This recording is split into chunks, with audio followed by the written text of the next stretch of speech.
The cafeteria tray hovered 3 inches above the table, vibrating with a low, unhappy hum that suggested it was contemplating treason against the laws of physics. Mason Hale watched it with the weary patience of someone who had spent too much time repairing old engines and not enough time sleeping. He reached out, placing a calloused hand on the floating polymer surface, and gently forced it down until the magnetic locks engaged with a decisive click. The tray settled, surrendering its brief rebellion. "You know," Mason said, his voice dropping to a conspiratorial whisper, "if you let your lunch float away every day, people are going to think you are training it to be a satellite." Across the table, Nima did not smile. She rarely did.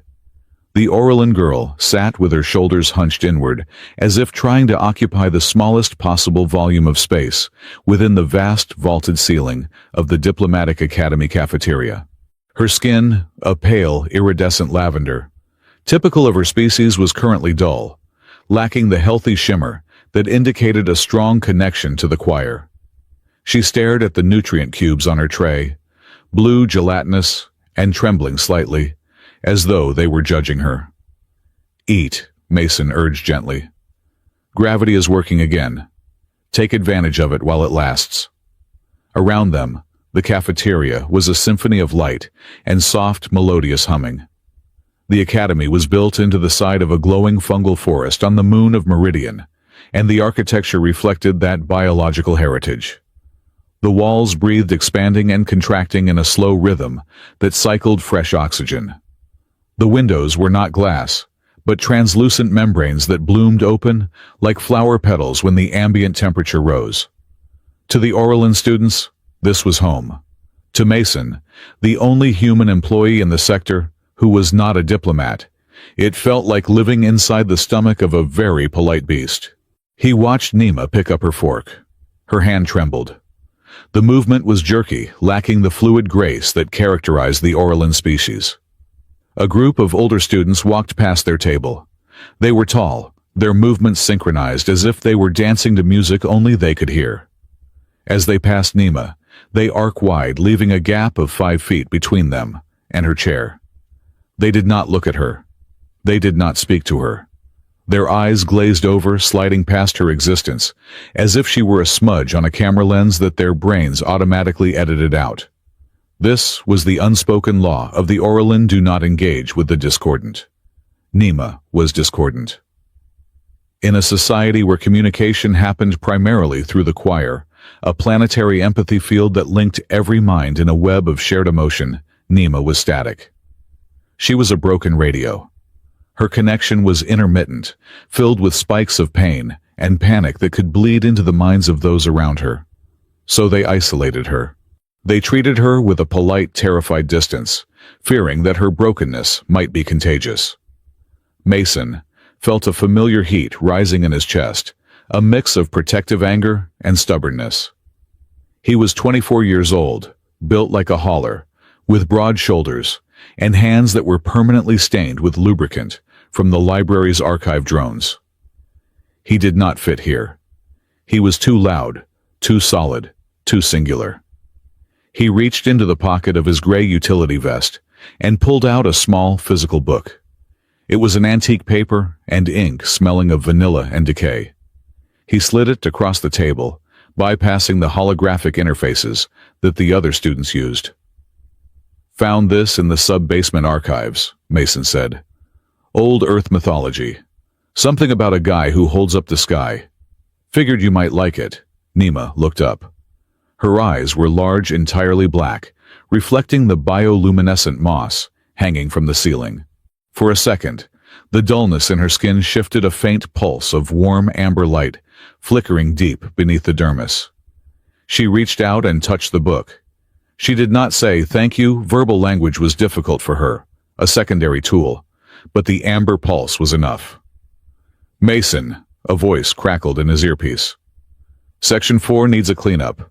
Someone spilled a kinetic drink." Mason sighed, tapping his ear. "On my way." He looked back at Nima. "I will be back in 10 minutes to clear your tray. Eat the blue stuff. It is supposed to be good for your—" He waved a hand vaguely at her head. Signal. He stood up, his heavy boots clanking on the crystalline floor. As he walked away, he felt the eyes of the other students on him. They looked at him with a mixture of curiosity and revulsion. To them, he was a brute. A creature who communicated by flapping meat together in his throat, who carried things with his hands instead of using telekinetic assists, who associated with the glitch girl. He could hear his father's voice in his head clear as a bell. Grant Hale had been a sergeant in the 1st Interspecies Peacekeeping Force, a man who had seen too much and said too little. You help people, Mason. That is what we do. That is how we keep our humanity when the galaxy tries to strip it away. But listen to me. Do not let them turn you into a tool. There is a difference between being a shield and being a disposable wall. I am just carrying a lunch tray, Dad, Mason muttered to himself as he navigated the crowded aisle.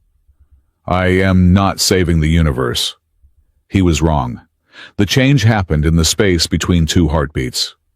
One moment the cafeteria was filled with the low murmur of 1,000 telepathic conversations and the clinking of silverware. The next, the air pressure dropped so sharply that Mason's ears popped painfully. The light in the room shifted. The warm golden bioluminescence of the walls turned a sickly, bruised purple. The hum of the ventilation system died, replaced by a sound that Mason felt in his teeth. Rather than his ears, a high-pitched drilling screech that seemed to be coming from everywhere and nowhere at once. Then, the silence hit.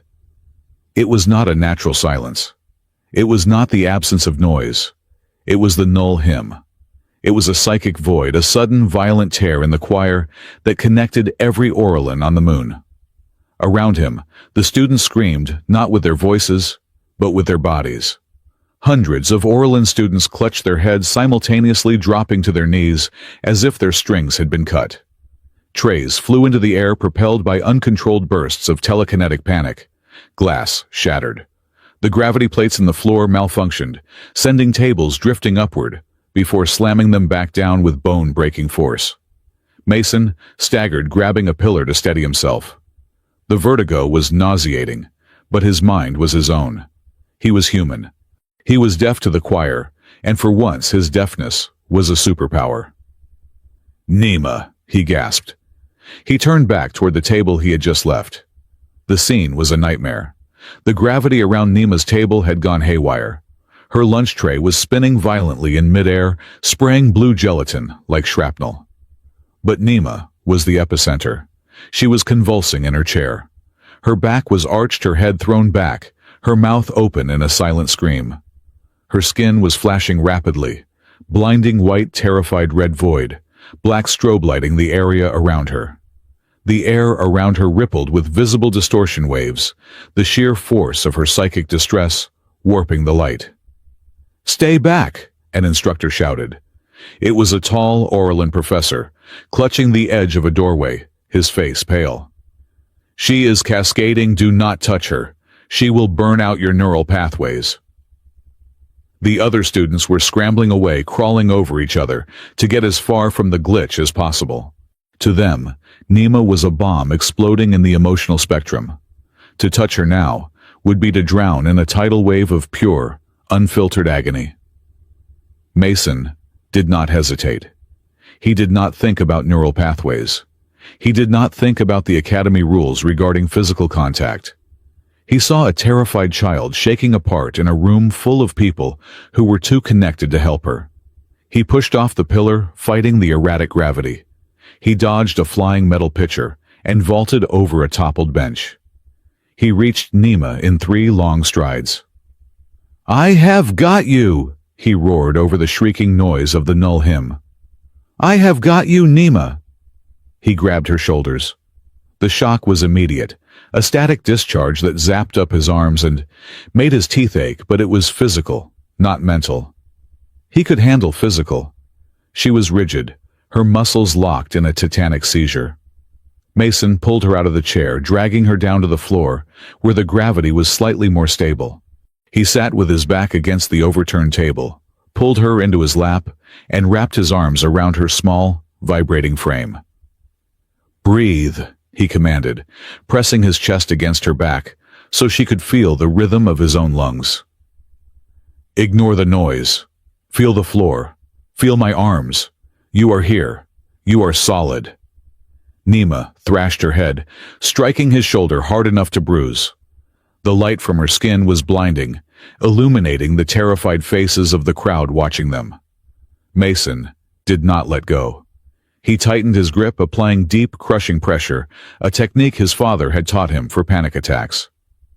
Ground yourself, Mason gritted out, closing his eyes against the strobe effect. 1, 2, 3, breathe. 1, 2, 3, breathe. He became an anchor. In a world of fluid minds and shifting energies, he was a rock. He projected nothing. He received nothing. He simply was. And slowly, impossibly, the storm broke against him. The screeching noise in the air began to recede, fading, like a dying siren. The flickering lights stabilized, returning to their warm gold. The gravity plates stopped shuddering. In his arms, Nima went limp. The frantic flashing of her skin slowed, settling into a dim, exhausted gray. She took a gasping, ragged breath, then another. Her hands, which had been clawing at the air, curled into the fabric of Mason's vest, clutching it with desperate strength. The silence that followed was heavy, but it was real silence now, not the psychic void of the null hymn. Mason opened his eyes. The entire cafeteria was staring at him. 300 students and a dozen faculty members stood frozen, their eyes wide with a mixture of horror and awe. They looked at him as if he had just wrestled a demon into submission with his bare hands. The professor who had warned him to stay back stepped forward, his robes disheveled. He looked at Nima, then at Mason, then at his own hands. He seemed ashamed, though he tried to hide it behind a mask of academic curiosity. "The resonance," the professor whispered. "It stopped. The cascade stopped." "She is just a kid," Mason said, his voice rough. He loosened his grip slightly, but kept Nima tucked against his side. She was scared. Pain makes noise. You help the pain, you stop the noise. It is not quantum physics. A shadow fell over them. Mason looked up. Standing over him was Cora. She was young for a royal guard, perhaps only a few years older than Mason, but she carried herself with the density of a collapsed star. Her armor was woven from white ceramic and silver thread, and her face was a mask of professional indifference. She held a datapad in one hand, her stylus hovering over the screen. "Subject Mason Hale," Cora said. Her voice was cool, crisp, and utterly devoid of the trembling fear that infected everyone else. "Status non-Oralin. Position library assistant." "Is there a fine for hugging students?" Mason asked, checking Nima's pulse. It was fast, but steady. "Because I do not get paid until next week." Cora lowered the datapad. Her eyes, a piercing shade of silver, locked onto his. "You did not just hug a student, Mr. Hale. You made the choir quiet. The null hymn was peaking. It should have lasted another 4 minutes. It ended the moment you applied pressure." "I told you," Mason said, standing up and lifting Nima effortlessly into his arms. The girl buried her face in his neck, hiding from the world. "I just made a kid stop hurting." "That," Cora said, tapping her stylus against her chin, "is a distinction the council might find difficult to parse." She stepped aside, allowing him a path to the exit. "Take her to the infirmary. Dr. Soren Vale is already prepping a stasis bed. Do not stop for anyone." Mason nodded, adjusting his grip on Nima. He walked through the silent crowd, feeling the weight of their stare physically on his skin. He felt like an intruder in a temple, a muddy boot on a white carpet, but he held his head high. High above the cafeteria, behind the one-way molecular glass of the observation spire, 2 figures watched the monitor. Emperor Solara stood with her hands clasped behind her back. She was tall, regal, and radiating a beauty that was almost painful to look at. Her robes were made of living light that shifted color, with her mood currently a thoughtful, deep indigo. She had arrived in Meridian only an hour ago, for an unscheduled inspection, a secret attempt to understand why her city was tearing itself apart. She had expected to see structural failures. She had expected to see incompetent bureaucrats. She had not expected to see a human library assistant wrestle a psychic singularity into submission. "Did you see the readings, Your Highness?" The voice came from the shadows behind her. Regent Alden Rook stepped into the light. He was an older Orlin, his skin etched with the intricate silver tattoos of the High Council. He looked like a benevolent grandfather, the kind who gave sweets to children, but Solara knew that his kindness was as calculated as a mathematical equation. "I saw," Solara said softly. Her voice sounded tired. The null hymn spiked to critical levels. It should have shattered the windows. It should have hospitalized half the student body. "And yet," Rook said, gesturing to the screen, where Mason was carrying Nima out of the frame. It dissolved, dissipated, like smoke in a gale. Rook tapped the glass with a long, manicured fingernail right over Mason's image. "A human," Rook mused, a small, tight smile playing on his lips. "A creature with zero psychic latency. A void in the choir. And yet he achieved what our best harmonious healers could not." "He showed compassion, Alden," Solara said, turning to face him. "Something the Academy seems to have forgotten how to teach." "Compassion is a variable," Rook corrected smoothly. "Mechanics are constants. That human is not just a janitor, Your Highness. He acts as a grounding rod, a dampener. Do you realize what that means?" Solara looked back at the empty cafeteria.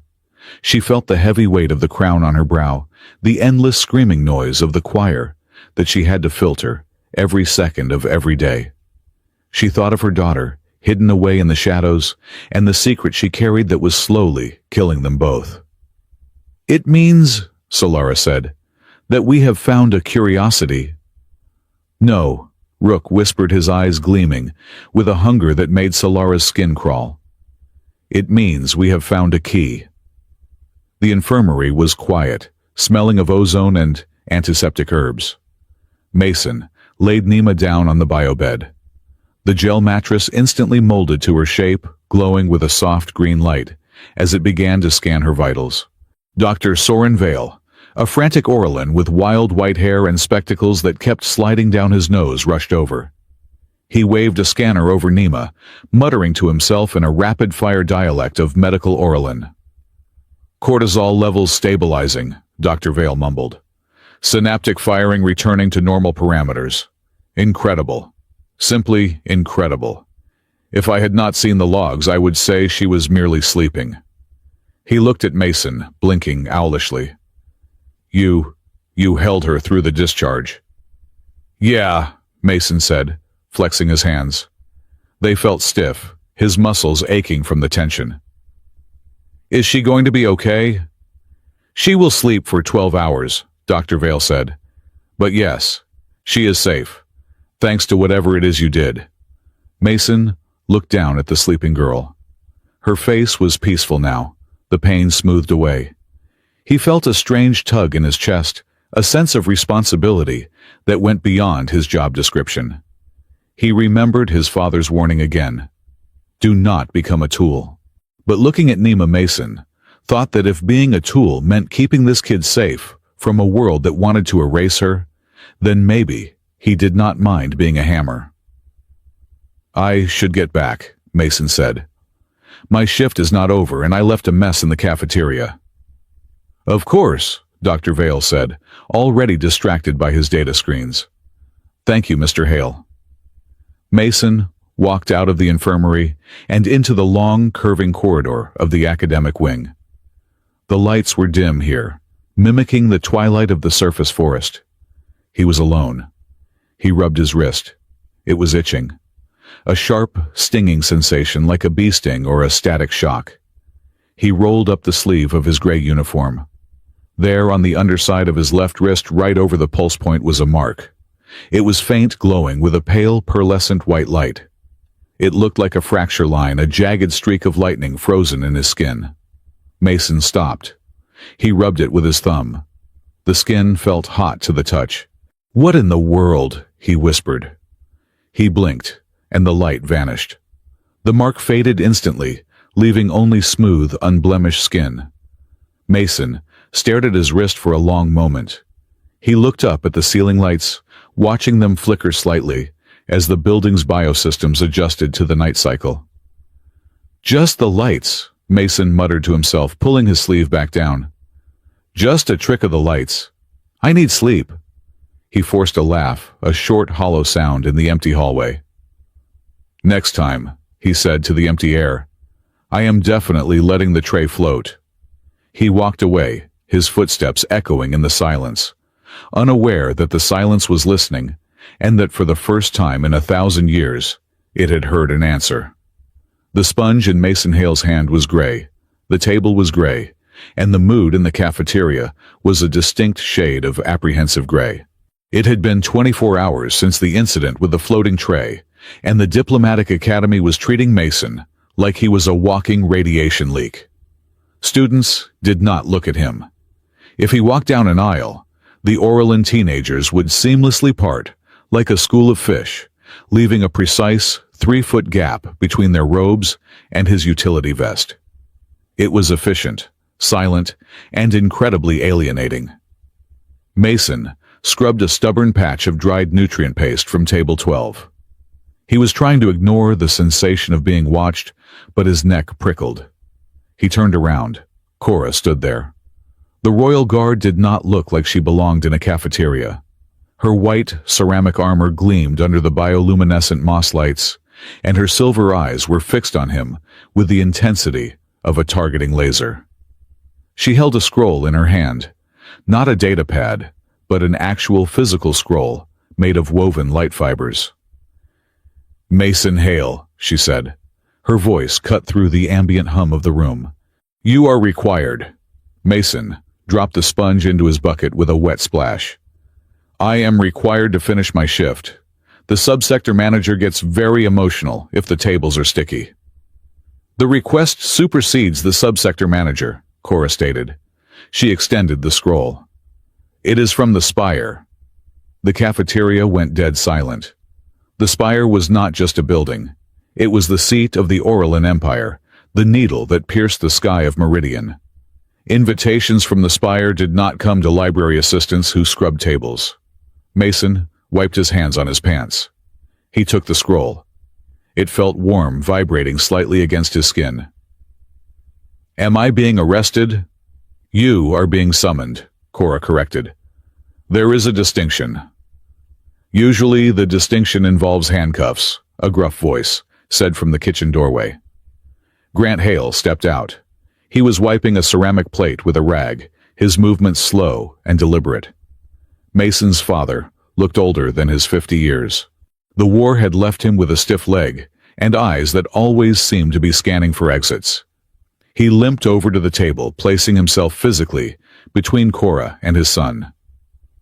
"He is a citizen of the Earth Coalition," Grant said, his voice low. "He has rights. If you are taking him, I am coming with him." Cora looked at Grant. She did not sneer, but her expression tightened. "The invitation is for Mason Hale alone. Your presence would add unnecessary noise to the choir within the Spire.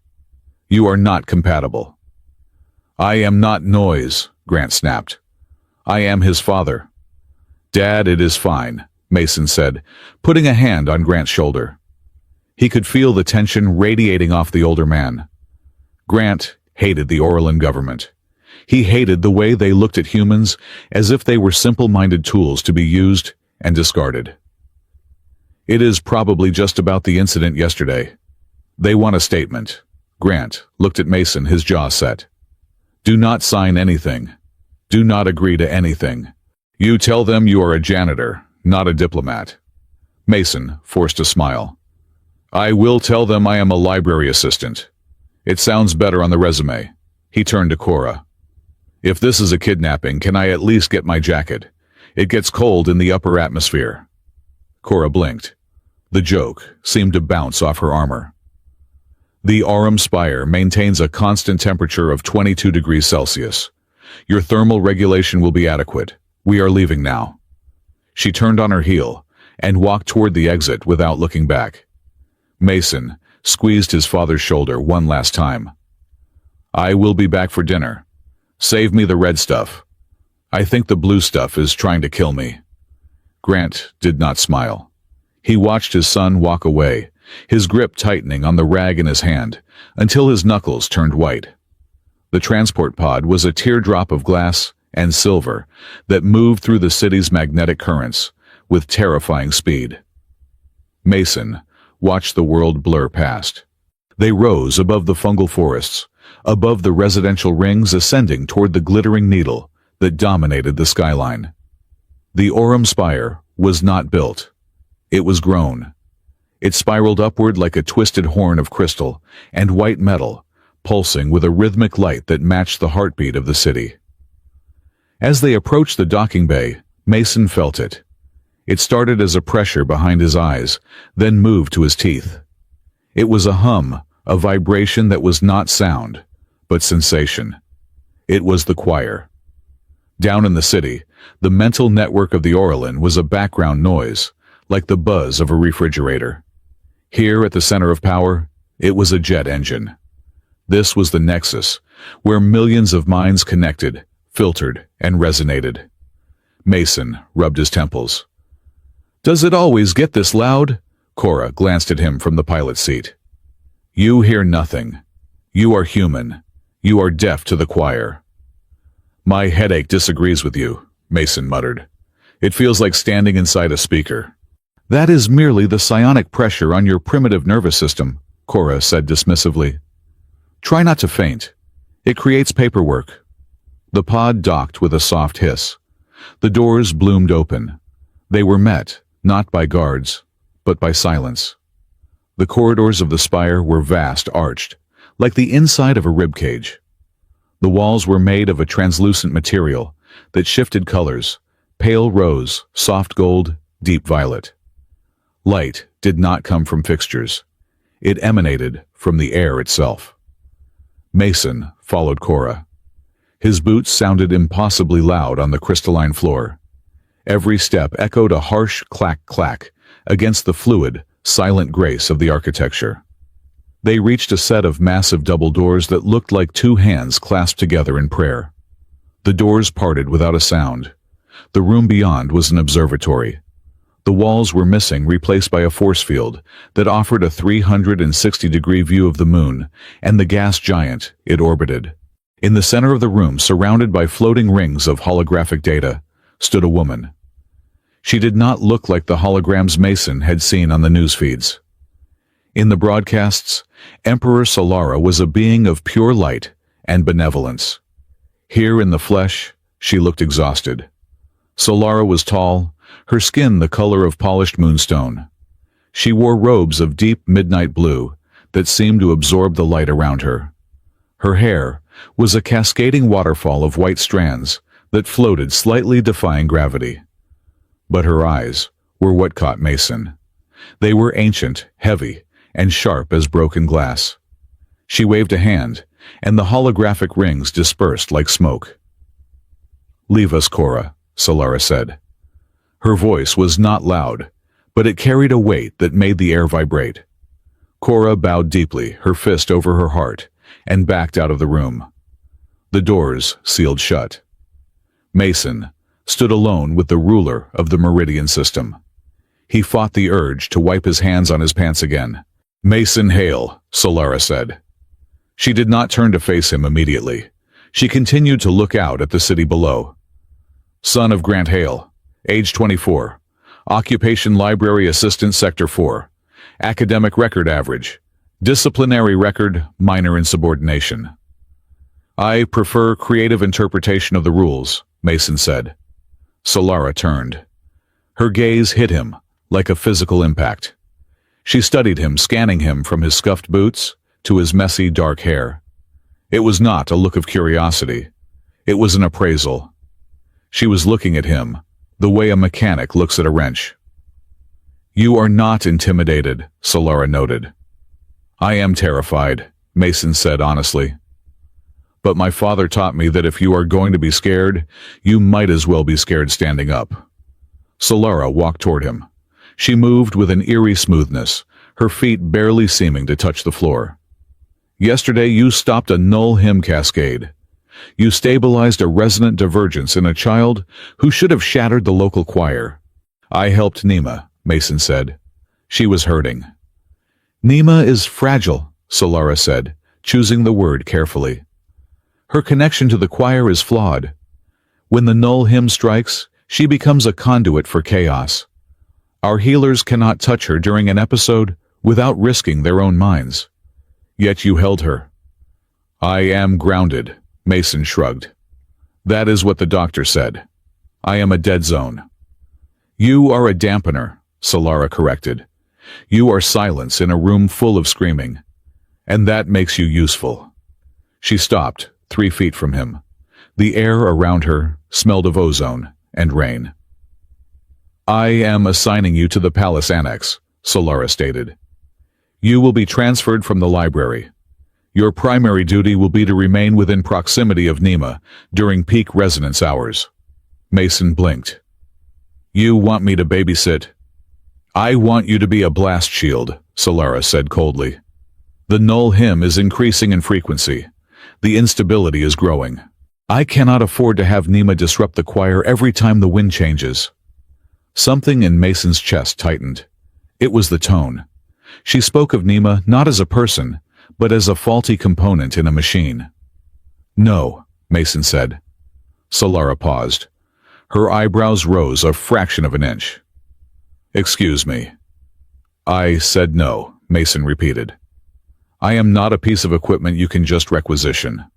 I help Nima because I like her, because she is a sweet kid who gets treated like a leper by everyone on this moon. I do it because I want to, not because you ordered me to become a piece of furniture in your palace. Solara stared at him. For a moment, Mason thought she might vaporize him. The air in the room grew heavy, the pressure in his skull spiking. Your want is irrelevant, Solara said, her voice dropping to a chill whisper.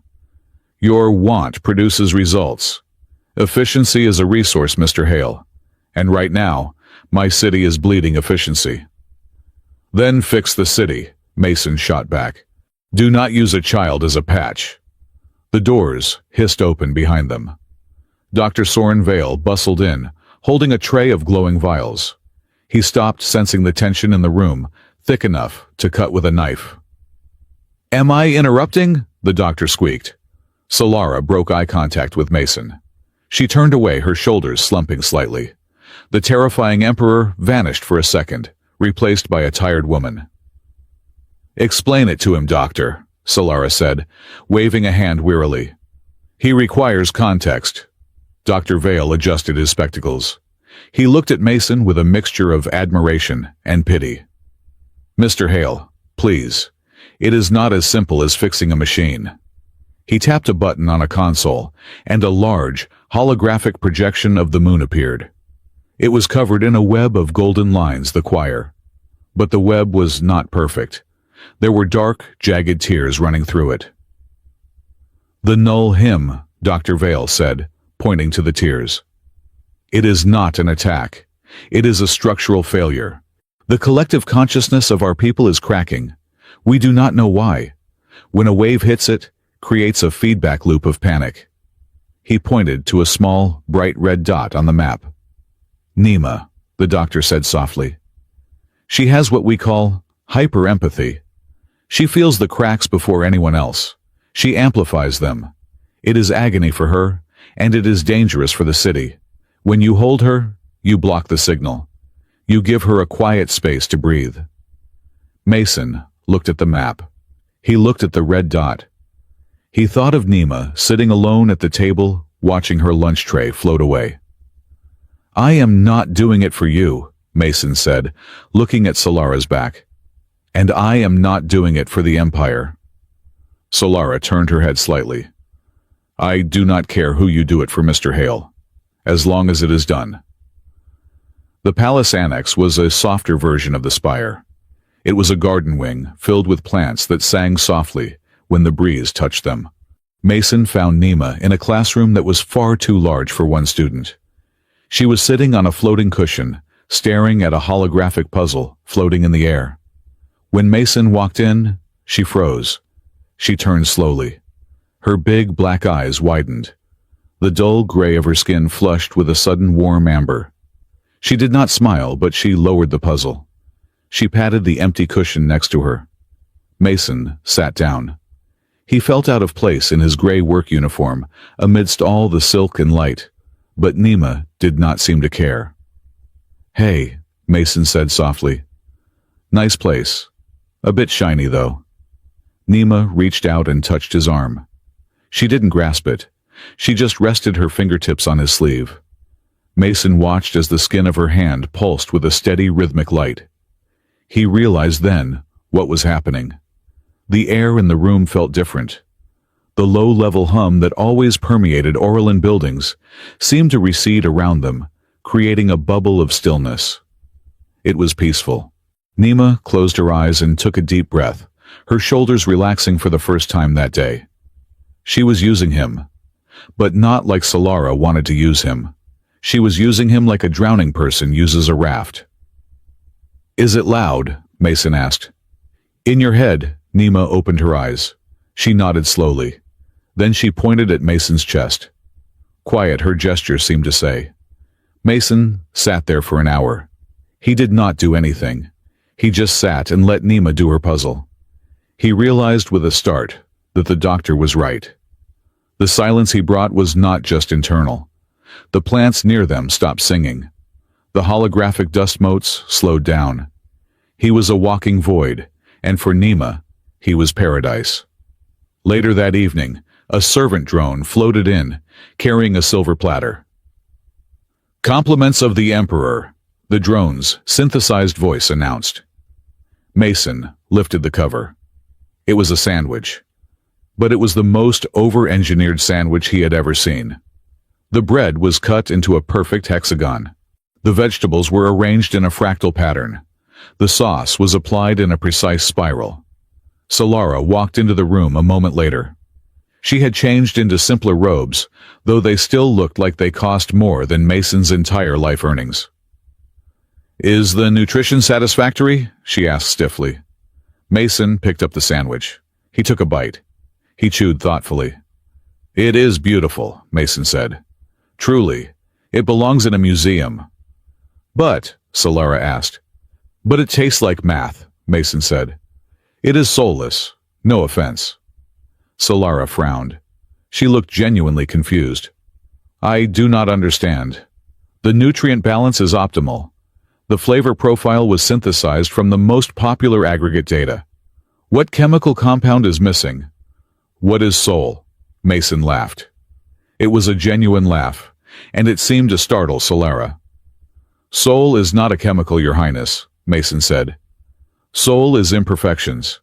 It is the cook burning the crust a little bit. It is too much pepper because their hand slipped. It is making it because you want someone to be happy, not because you want them to reach optimal caloric intake." Solara stared at the sandwich. "Imperfection is inefficiency. Inefficiency leads to the null hymn." "Maybe," Mason said, taking another bite. "Or maybe trying to be perfect all the time is what is breaking you." Solara looked at him sharply. For a second, the mask slipped. He saw a flash of profound loneliness in her eyes. Then, the walls came back up. "Your shift ends at 2200 hours, she said icily. "Quarters have been prepared for you in the East Wing." She turned to leave. "Hey," Mason called out. She stopped. "Thank you for the sandwich," he said. "Even if it does taste like geometry." Solara did not look back, but Mason thought he saw the corner of her mouth twitch. Sleep was impossible. The bed was too soft, the room was too quiet, and Mason's mind was racing. At 2 a.m, he gave up. He pulled on his boots and wandered out into the corridor. The palace slept, but the lights never truly went out. They just dimmed to a slumberous blue. He found himself walking toward the observation deck of the annex. It was a long balcony that overlooked the sleeping city. He was not alone. Solara was there, She was standing at the railing looking out at the darkness. She was not wearing her robes of state. She wore a simple white tunic that made her look smaller, more fragile. Mason stopped in the shadows. He did not want to intrude, but he could not look away. Solara was shaking. Her hands were gripping the railing so hard that the metal was groaning. Her head was bowed. She was not crying.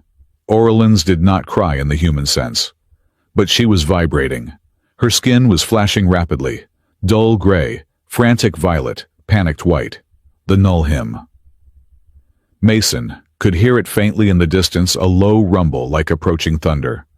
But Solara was hearing it at full volume. She was the Emperor. She was the central node. She was holding the entire psychic weight of the city on her shoulders, and right now, that weight was crushing her. She let out a sound, a low keen of pure exhaustion. It was the sound of something breaking.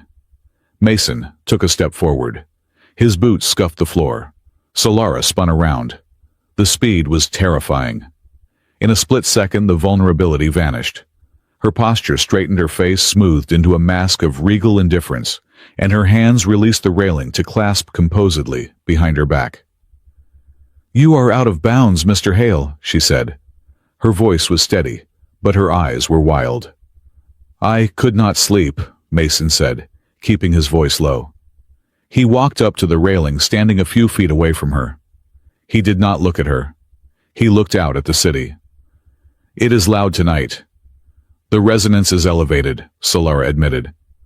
"You are shaking," Mason said. "I am cold," Solara lied. Mason unzipped his utility vest. He took it off. It was heavy, lined with thermal fleece, and smelled faintly of library dust and engine grease. He held it out to her. "Here," he said. Solara looked at the vest. She looked at Mason. "I do not require." "It is just a vest, Solara," Mason said, dropping the title. "Take it, please." She hesitated. Then, with a hand that still trembled, she took the vest. She draped it over her shoulders. It was comically large on her, swallowing her slender frame. She pulled it tight. "It is heavy." "It is grounding," Mason said. They stood in silence for a long time. The null hymn rumbled in the distance, but Solara seemed to settle. The shaking stopped. "They think I am iron," Solara whispered, almost to herself. "The council, the people. They think the Emperor is part of the architecture, but iron breaks Mason. It does not bend. It just snaps." "Then do not be iron," Mason said. "Be something else. Be water. Be wood." "I do not have that luxury," Solara said. "If I bend, Meridian falls." While Mason stood on the balcony deep in the bowels of the council chambers, Regent Alden Rook was busy. He sat in a room made of dark obsidian, the walls lined with data streams. Across the table sat 3 members of the High Media Directorate. "The narrative needs to be adjusted," Rook said smoothly. He slid a data crystal across the table. "The human Mason Hale. He is not a hero. He is a contaminant." "The footage from the cafeteria is popular, Regent," one of the directors said. "People see him saving the child." "People see what we tell them to see," Rook countered. "Look at the data. When the human touches the Orlin, the connection drops. He severs the choir. He is a void." Rook leaned forward, his silver tattoos shimmering in the low light. "Spin it. Tell them that prolonged contact with humans degrades Orlin neural pathways. Tell them that the null hymn is being exacerbated by discordant biological elements. Create fear." "And the Emperor?" the director asked. "Rector. She has taken him into the spire." Rook smiled. It was a cold, reptilian expression. "Exactly. She has brought the infection into the heart of the city. When the next wave hits, and it will hit soon, the people will need to blame someone. Let them blame the stranger, and let them question the leader who invited him in." The attack came 2 days later. It was not a physical attack. It was a tsunami of silence. Mason was in the garden with Nima. They were planting crystal seeds in the soil. Mason was showing her how to get dirt under her fingernails. Then, the sky turned black. The ambient light of the dome flickered and died. The Null hymn hit with the force of a physical blow. Mason was knocked off his feet. Nema screamed. This time, there was no build-up. She instantly went into a grand mal seizure, her body arching off the ground. The psychic shockwave that exploded from her shattered the nearby planters. Shards of crystal flew through the air. Nema. Mason scrambled toward her. He grabbed her, pulling her against his chest. But this time, it was not enough. The wave was too strong. Nema was burning up her skin, flashing with such intensity that Mason had to squeeze his eyes shut. "Hold her!" Solara was there. She had run from the annex, her royal robes flying. She dropped to her knees in the dirt beside them. "It is too strong," Mason yelled over the roaring silence. "I cannot anchor her." Solara looked at Nema's agonized face. She looked at Mason. Her eyes were dark with fear, but beneath the fear was a steel resolve. She reached out. "Do not," Mason warned. "You will get pulled in." "She is my daughter," Solara screamed. The truth hung in the air for a split second before Solara slammed her hands onto Nema's chest, right over Mason's hands. The contact completed a circuit. Mason felt a jolt of electricity surge through him, not from Nema, but from Solara. He gasped. He suddenly felt everything. For a brief, terrifying second, the human wall broke. He felt Solara's terror, her overwhelming love, her crushing responsibility. And she felt his stubbornness, his simple, fierce desire to protect his warmth. The three of them formed a triangle. The Null hymn roared around them, a hurricane of void. But in the center where their hands met, there was a sudden, absolute stillness.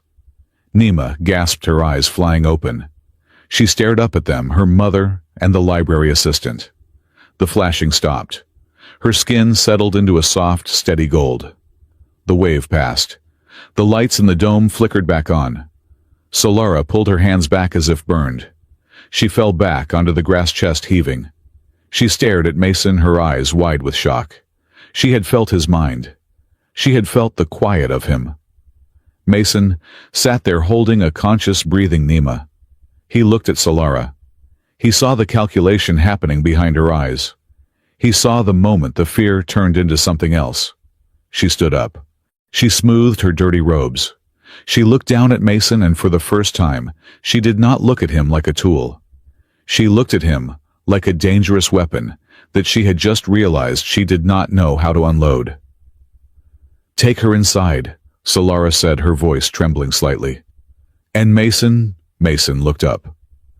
"Do not speak of what just happened," she whispered. "To anyone." As Mason carried Nema away, he looked back. Solara was still standing in the ruined garden watching him. But she wasn't alone. High up on a balcony overlooking the scene, Regent Rook stood in the shadows. He had seen it all. He had seen the Emperor touch the human. He had seen the Triad. Rook smiled, and this time there was no humor in it. He raised his wristcom. "Initiate Phase 2, Rook said. "The infection has spread to the throne." The diagnostic scanner hummed, with a sound that reminded Mason of a mosquito trapped in a bottle. It hovered over his chest, projecting a fan of emerald light that dissected his heartbeat into floating graphs of data. Mason sat on the edge of the biobed in the Royal Infirmary, swinging his legs. He was bored. He had been sitting there for 2 hours, while Dr. Soren Vale and Emperor Solara stared at monitors discussing his physiology as if he were a particularly interesting fungus. "His cortisol levels remain flat," Dr. Vale muttered, adjusting his spectacles. "Even with the ambient choir resonance at level 7 within the spire, his neural pathways are completely insulated. It is statistically improbable." "It is not probability," Solara said. She was standing by the main console, her back to Mason. She wore a high-collared tunic of silver weave that looked stiff and uncomfortable. "It is biology. He is a void." "I can hear you, you know," Mason said. "I am right here. I am not a specimen in a jar." Solara turned.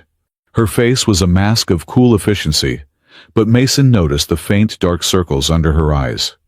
The Null Hymn had been cycling every 4 hours for the last 3 days, and every time it hit, Solara had to mentally brace the entire city's infrastructure. She looked like a statue made of tired marble.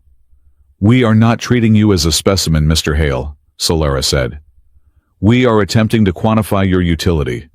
If we can isolate the frequency of your dampening effect, we might be able to replicate it synthetically." "You want to bottle me," Mason corrected. "You want to turn me into a pill, so you do not have to deal with the actual person." Solara walked over to him. She held a datapad in her hand, scrolling through columns of numbers. "Personal interaction is inefficient. Data is reliable. Your heart rate slows when Nima is present. Your skin temperature rises by 0.4 degrees. These are metrics of compatibility." Mason hopped off the bed. He was a head taller than her, broad and solid in a room full of delicate instruments. "That is not compatibility, Your Highness. That is called caring. I know it is a foreign concept around here, but on Earth, we do not need a graph to tell us when we like someone." Solara looked up at him. For a moment, the scanner's green light caught the sharp angle of her cheekbone. She lowered the datapad.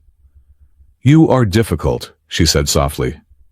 "I am human," Mason replied. "We are messy. We are loud. And we do not fit in your spreadsheets." A tremor passed through the floor. It was faint but unmistakable. The lights in the room flickered. Solara flinched. Her hand flew to her temple, her eyes squeezing shut. A gasp escaped her lips, sharp and pained. The Null Hymn was starting its cycle. To Mason, it was just a drop in air pressure. To Solara, it was the sound of a million minds screaming in unison. She stumbled. Mason caught her. His hands gripped her upper arms, steadying her. He felt the tension vibrating through her body, her muscles coiled tight as wire. "Breathe," Mason said, his voice dropping to that calm, low register he used with Nima. "Look at me. Not at the noise. Look at me." Solara opened her eyes. They were swimming with pain, the irises shifting rapidly from blue to a panicked violet. She stared at Mason's chest, focusing on the rough fabric of his gray uniform. "It is loud," she whispered. "I know," Mason said. "But I am not. Focus on the quiet. I am right here." He did not let go. He held her there in the center of the sterile white room, acting as a human anchor. Slowly, the violet faded from her eyes, replaced by her usual cool blue. Her breathing leveled out. She realized their proximity. She was leaning against him, her hands clutching his forearms. It was an appalling breach of protocol. No one touched the Emperor. She pulled back, smoothing her silver tunic with trembling hands. She did not look at him. "The cycle has passed," she said, her voice regaining its steel, though it was brittle. Mason noticed that the top clasp of her tunic had come undone during her stumble, revealing the hollow of her throat. Without thinking, he reached out. Solara froze. She watched his hand approach. She did not pull away. Mason fastened the clasp. His knuckles brushed against her skin. It was warm, feverishly so. "You are burning up," Mason murmured. He adjusted the collar, his movements efficient and gentle. "You are trying to hold up the sky, Solara. Even Atlas got a break eventually." Solara looked at him. The distance between them was less than a foot. The air in the room felt thick, charged with something that was definitely not the Null Hymn. "You are a variable," Solara said, her voice barely a whisper. "You introduce chaos into my equations. You are insubordinate. You are messy." "And," Mason asked, his hand lingering on her shoulder for a second longer than necessary. "And," Solara said, a flicker of something dangerously human crossing her face. "You are a variable I do not wish to correct." She stepped back, the moment shattering like glass. "Return to the annex," she ordered, turning her back on him. "Nima requires her midday meal." Mason watched her for a moment. He wanted to say something, but he knew better. He turned and walked out, leaving the Emperor alone with her machines and her silence. The palace annex had a garden known as the Glass Garden. It was a masterpiece of Aurelian horticulture. The trees were made of translucent crystal that chimed in the wind, and the flowers were sculpted from living light. It was breathtakingly beautiful, and Mason hated it. It was cold. It was hard. You could not sit on the grass without bruising yourself. He found Nima sitting on a bench made of polished quartz. She was staring at a datapad, but she wasn't reading. She was tapping her foot against the base of the bench. Tap, tap, tap. Mason approached quietly. He carried a brown paper bag smuggled in from the lower city, containing actual food, not the geometric nutrient shapes the palace served. He sat down next to her. Nima looked up. Her eyes brightened. "I figured out something," Mason said. He opened the bag. The crinkle of the paper was loud in the crystal silence. Nima's head tilted. She watched his hands. She watched the paper crinkle. A look of intense satisfaction washed over her face. "You like the noise," Mason said, realizing it for the first time. Not the choir noise. Physical noise. Analog noise. He crumpled the paper into a ball, and then smoothed it out. Crinkle. Snap. Nima closed her eyes and let out a long breath. Her skin glowed a soft, happy amber. To an Aurelian whose world was a constant telepathic wash of emotion, a simple, sharp, physical sound must have felt like scratching an itch. It was defined. It had a beginning and an end. It was real. "Okay," Mason smiled. "I can work with that. Work." He started unpacking the lunch. He exaggerated the sounds. He popped the lid of the container. He snapped the plastic fork. He tapped his boots on the crystal floor in a syncopated rhythm. Nima began to sway. She mimicked him, tapping her fingers on the bench. For 20 minutes they sat there, making a small, chaotic symphony of human noises in the silent garden. Mason's comm unit buzzed against his wrist. He glanced at it. It was a text message. Encryption level low. Sender unknown. Mason knew who it was. Only one person had his private frequency code. "Do not let them buy you, son. A golden cage is still a cage. And do not let them use your kindness as a leash. If they are keeping you close, it is because they need something you have, or they are afraid of what you know." Mason read the message twice. A leash. He looked at Nima. She was happily chewing on a piece of contraband bread, swinging her legs. Was she the leash? Was this whole setup, the quarters, the access, the proximity to the Emperor, just a way to keep him pacified while they studied him? "Enjoying the acoustics, Mr. Hale." The voice was smooth, cultured, and dripped with venom. Mason hit the screen of his comm unit, darkening it. He stood up.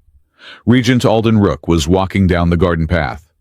He wore robes of deep crimson velvet, a stark contrast to the pale crystal around them.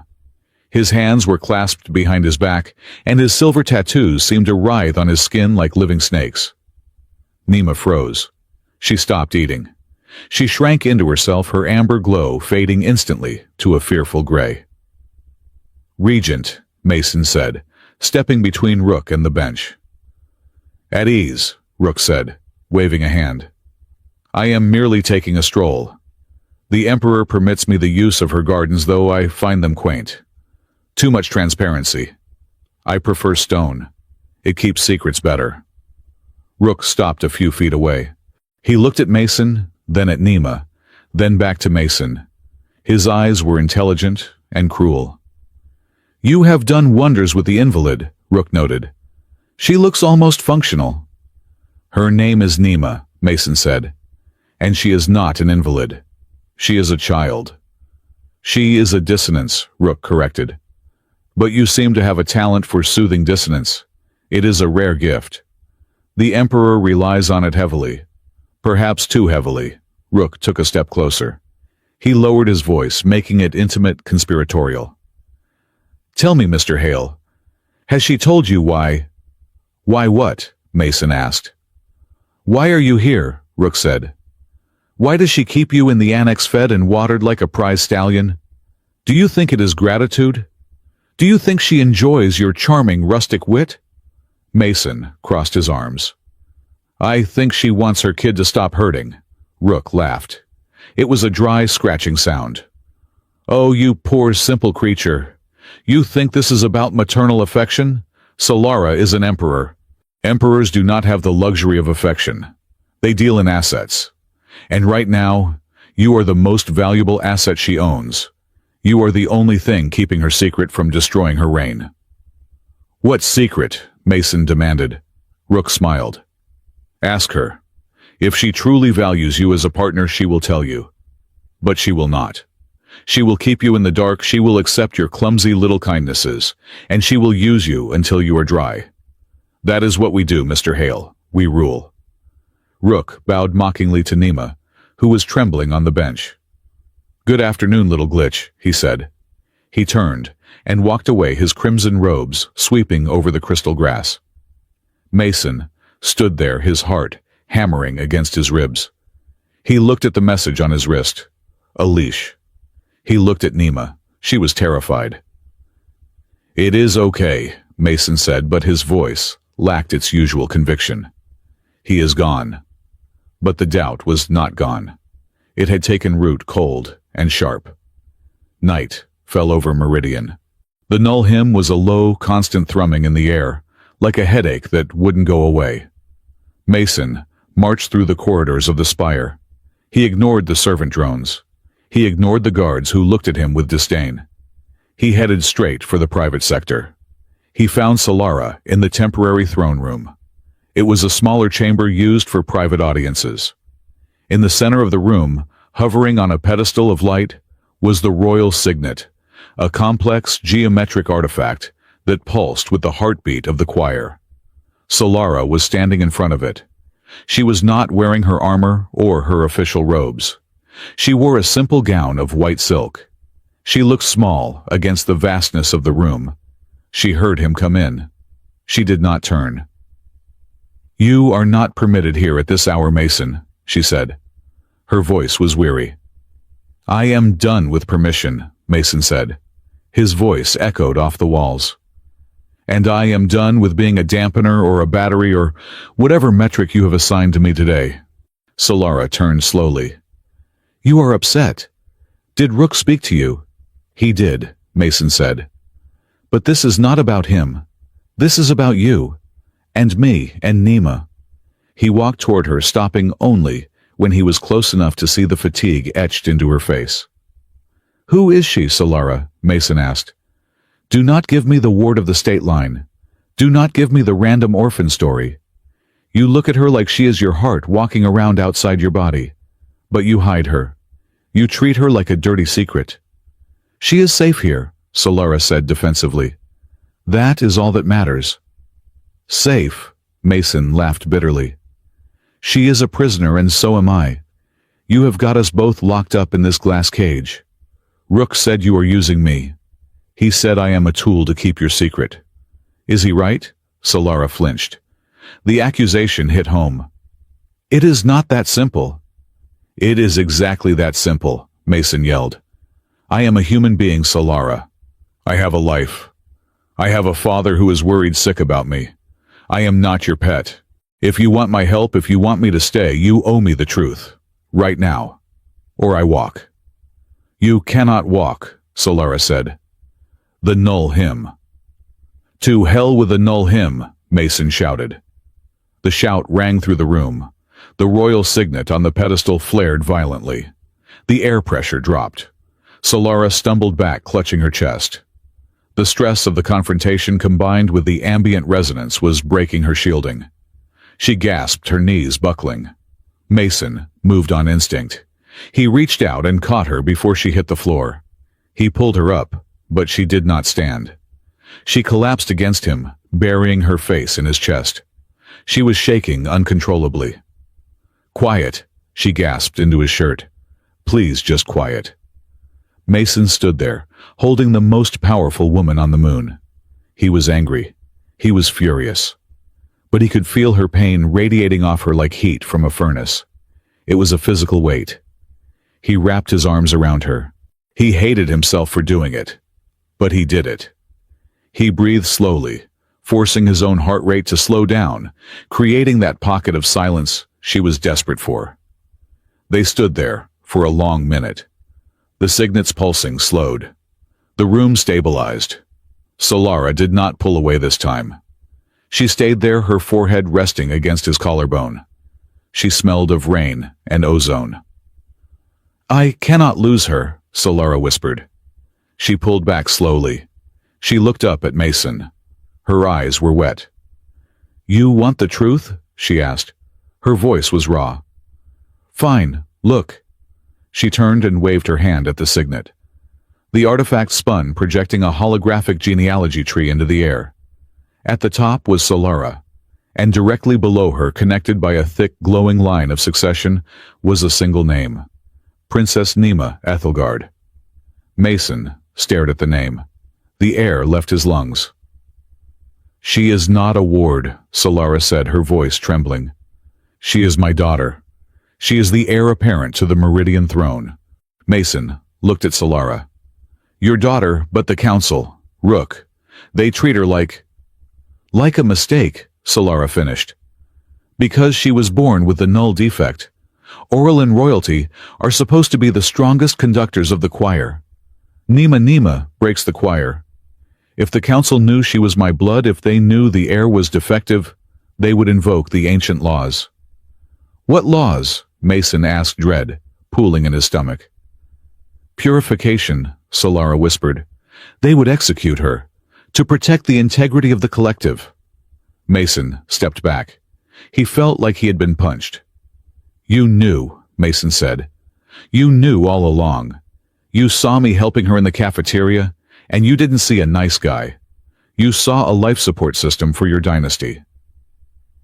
"I saw a way to keep my child alive," Solara cried, tears finally spilling over. "Yes, I used you, I brought you here because you are the only thing in this universe that stops her pain. I am a Mother Mason. What would you have done?" "I would have asked," Mason roared. "I would have trusted me. I didn't need to be manipulated, Solara. I would have helped you because it was the right thing to do, but you treated me like equipment." He turned away, running a hand through his hair. "I cannot do this. I cannot be your secret weapon." "Mason," Solara pleaded, reaching out.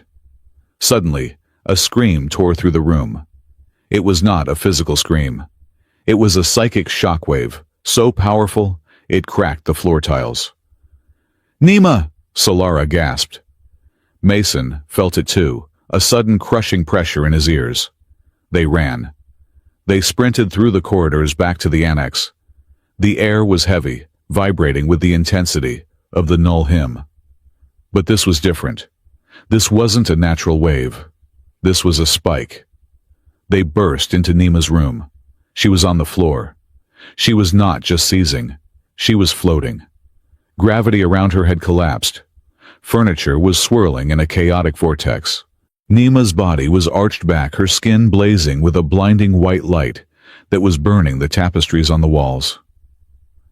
"She sensed our conflict," Solara horrified, shielding her eyes from the glare. "The choir, she felt my anger and your betrayal. It amplified the null hymn. She is resonating with us." "Turn it off," Mason yelled, shielding his face. "I cannot," Solara shouted. "She is too far gone. If I touch her now, the feedback will kill us both." Mason looked at the girl, floating in the center of the psychic storm. She looked small. She looked terrified. He didn't think about the lie. He didn't think about the manipulation or the politics or the fact that she was a princess who could one day order his execution. He just saw the kid who liked the sound of crinkling paper. "Nima!" Mason yelled. He dove into the vortex. A chair hit him in the shoulder hard. He ignored it. The psychic pressure was like walking into a wall of wind. His nose started to bleed. The sheer volume of emotion, Solara's fear, Nima's pain, his own anger was trying to crush his brain. He reached up and grabbed Nima's ankle. "Gotcha," he grunted. He pulled her down. Gravity fought him, but he was stronger. He dragged her out of the air and slammed her onto the bed. He threw his body over hers, pinning her down. "Listen to me," Mason shouted into her ear. "Listen to my voice, not the noise. Listen to me." He started counting. 1, 2, 3, 4. He tapped his hand on the bed frame. Thump, thump, thump. A steady physical rhythm. Beneath him, Nima screamed a sound of pure agony. But then she felt the thump. She felt the heavy, solid weight of the human on top of her. Mason pressed his forehead against hers. "I am here. I am not going anywhere. I am right here." Slowly, the white light faded. The floating furniture crashed to the floor. The screaming wind died down to a whimper. Nima went limp. She was sobbing now, quiet human sobs. Mason rolled off her, gasping for air. He wiped the blood from his nose. He lay there on the bed, staring at the ceiling, his chest heaving. Silence returned to the room. Solara stood in the doorway. She was trembling. She had watched the whole thing. She had watched a human man walk through a psychic fire that would have incinerated an Orlan high priest just to comfort her daughter. She walked over to the bed. She did not look at Nima. She looked at Mason.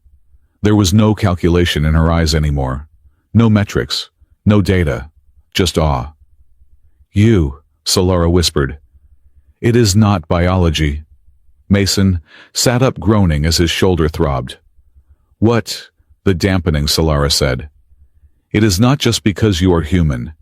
It is because you choose to be there. The machines cannot measure choice. They cannot measure sacrifice." She reached out and touched Mason's face. Her fingers were cool against his flushed skin. She wiped a smudge of blood from his cheek. "I am sorry," Solara said, and for the first time she sounded like she meant it. "I should have told you. I was afraid." Mason looked at her. The anger was still there, but it was softer now. "Fear makes us do stupid things. Just do not do it again." He looked at Nima, who had curled up into a ball and fallen into an exhausted sleep. "She needs us," Mason said. "Both of us. Not as an emperor and a dampener. As whatever we are." Solara nodded. She sat down on the edge of the bed. "We are in trouble, Mason. Rook, if he knows you are this effective, he will know why." Regent Rook stood in the observation spire, looking down at the data feeds. The spike in the annex had been catastrophic, but it had been contained, again, by the human. Rook tapped his fingers on the console. "He knows," Rook murmured to himself. "He knows she is the heir. Solara has shown him the signet. I can see the energy signature." He turned to his aide, a faceless drone in the shadows. "The human has crossed the line," Rook said. "He is no longer a pet. He is a conspirator." Rook keyed in a command code. It was a sequence that had been forbidden for 300 years. "Override the safety dampeners on the planetary shield," Rook ordered. "Open the choir frequencies to full sensitivity." "Regent," the aide's mechanical voice hesitated. "That will increase the null hymn severity by 300%. It could cause mass casualties." "It will cause chaos," Rook smiled. "And in chaos, people look for a savior. And they look for a scapegoat. We will give them both." He pressed the execute button. "Let the music play," Rook whispered. "Let us see if the human can hold up the sky when it is actually falling." The first warning was not a siren. The Palace of Meridian did not use sirens. Sirens were discordant, and the Orlan Empire despised discord. The first warning was that the doors forgot who they were. Mason Hale was in the corridor leading to the annex, carrying a toolbox he had retrieved from the lower maintenance levels. He approached the main blast door, a slab of bioorganic pearl that usually sensed his heat signature and dilated like a pupil. Tonight, it stayed shut. The surface of the door rippled with a sickly, bruised purple light. "Open," Mason said, tapping the manual override panel. The panel sparked. A synthetic voice, warped and stuttering, echoed from the wall. Identity unrecognized. Threat level blue. No red. No silence. The lights in the hallway flickered and died. For a second, there was total darkness.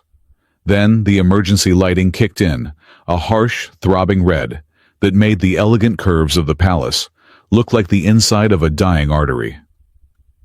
That is not good, Mason muttered. He gripped the heavy wrench in his right hand. His comm unit buzzed against his wrist. It was Cora. Hail! Her voice was clipped, fighting against static. We have a breach of Sector 7-9 and the main gate. The defense grid has inverted. Inverted? Mason asked, starting to run back toward Nima's room. What does that mean? It means, Cora said, and he could hear the hum of a plasma charger in the background, that the palace is currently trying to kill anyone with a heartbeat. And we have guests. Unsanctioned dropships just breached the upper atmospheric shield. Rook is making his move. I am going to Nima, Mason said. Negative, Cora snapped. The Emperor has secured the annex. She ordered you to the panic room in the lower vault. You are a target, Hale. I am not a target, Mason growled, rounding a corner and nearly slipping on the polished floor. I am the only one who can keep the kid from exploding.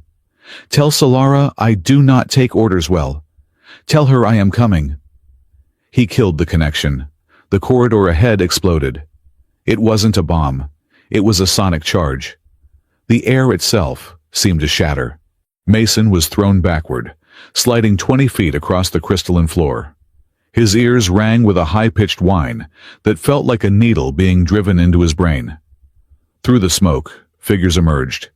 They were not standard royal guards. They wore suits of matte black armor that absorbed the light, making them look like walking voids. Their helmets were faceless, smooth glass domes.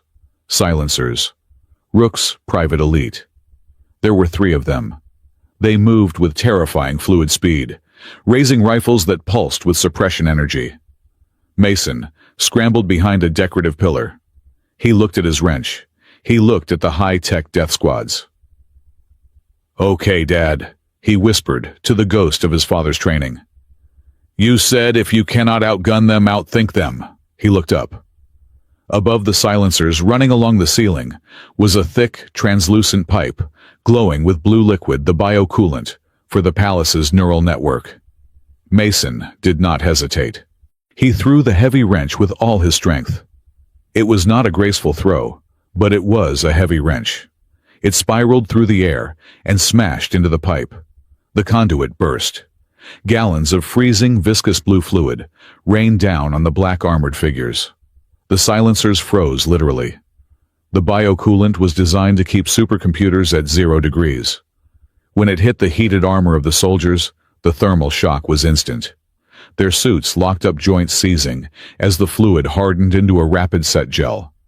The soldiers stumbled, slipping on the slick floor, their limbs jerking mechanically as their servos whined in protest.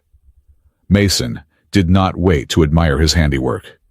He sprinted past them, sliding on the blue slush, and kicked the rifle out of the lead soldier's frozen hand. Sorry, he yelled over his shoulder.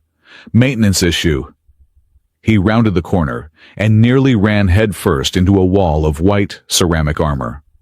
Cora stood there, her silver eyes wide. She looked at the frozen, struggling squad behind him, then at Mason. You, Cora paused, searching for the word. You neutralized a silencer squad with plumbing. It is all about pressure points, Mason panted, wiping sweat from his forehead. Where is Solara? The throne room, Cora said, falling into step beside him. She moved effortlessly, her movements precise and lethal. They did not go for the annex. They drew her out. They are trying to herd her toward the resonance chamber. Nima, Mason asked. With her, Cora said. Solara would not leave her. That is the problem. Rook knows she is distracted. He is using the girl as leverage. They ran. The palace was fighting them every step of the way.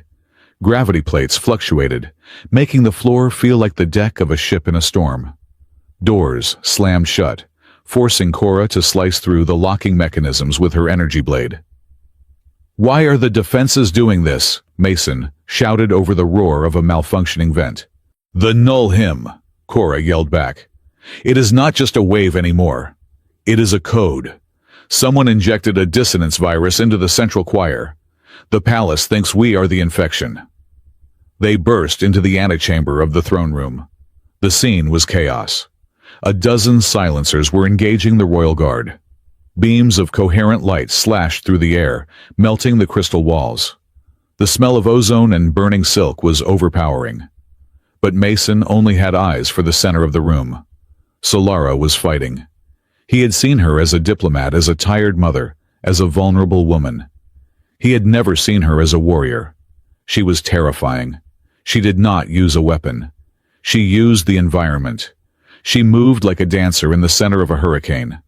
With a flick of her wrist, she ripped tiles from the floor and hurled them at supersonic speeds. She caught energy bolts in mid-air with fields of hard light and redirected them back at her attackers. But she was backing up. She was shielding something behind her. Nima was huddled against the base of a statue, her hands over her ears screaming. But there was no sound coming out. The null hymn was drowning her. "Target the child!" A voice amplified by a helmet speaker boomed. It was the silencer commander. "Extract the key." 3 black-armored soldiers broke formation, ignoring Solara, and diving for Nima. "No!" Solara screamed. She extended a hand, blasting 2 of them back with a wave of telekinetic force, but the third one slipped through. The soldier grabbed Nima by her hair. Mason saw red. He did not think. He did not plan. He just moved. He tackled the soldier. It was a clumsy, bar-fight tackle. He hit the armored figure at full speed, driving his shoulder into the midsection. They crashed to the floor, sliding across the polished stone. The soldier was strong, enhanced by hydraulics. He backhanded Mason a blow that felt like being hit by a sledgehammer. Mason tasted blood. His vision swam.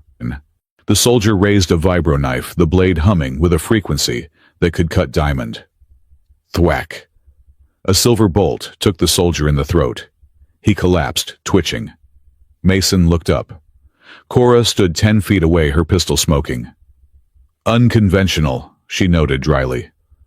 "But effective." Mason scrambled up. He grabbed Nima. She was burning up her skin, flashing a dangerous strobe light white. "Mason!" she gasped.